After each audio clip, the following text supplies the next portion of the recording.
Je m'appelle Étienne Chassé, je suis directeur incendie pour le service incendie de la ville de Saint-Césaire. Je vous dirais 3/4 des incendies de bâtiments agricoles, c'est relié à une cause électrique. Par la suite, c'est une erreur humaine ou un mauvais fonctionnement d'un équipement. Là. Mais principalement, c'est toujours électrique. Je vous donne un exemple d'une intervention que je me rappelle. C'est vraiment suite à un incident au niveau d'une éleveuse. L'éleveuse, elle a craqué, elle était en train de fonctionner. L'éleveuse, elle a craqué, ça a tombé dans la ripe, puis ça a mis le feu au bâtiment. Puis malheureusement, les bâtiments agricoles, le fait que ça soit de grandes superficies fait en sorte que la propagation du feu se fait très, très rapidement. Que ce soit n'importe quel type de bâtiment agricole.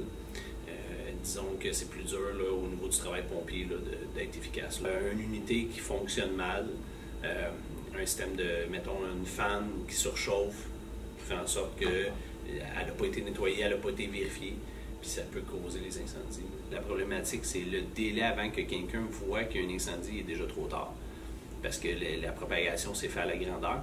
Ça arrive un petit peu plus souvent à l'automne, début hiver. Là. Entre l'automne, la transition entre l'automne et le début de l'hiver, parce que là, c'est la remise en service de tous les équipements de chauffage.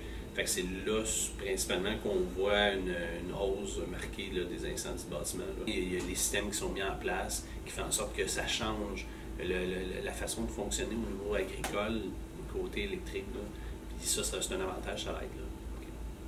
Conseil que je pourrais donner, ça serait de s'assurer d'avoir des équipements nettoyés, d'avoir une vérification mensuelle même de chaque équipement qui fonctionne bien, s'assurer qu'au niveau électrique, vu que c'est une des causes, des causes principales d'incendie, c'est de s'assurer qu'au niveau électrique, ça soit conforme, ça soit inspecté, ça soit vérifié aussi.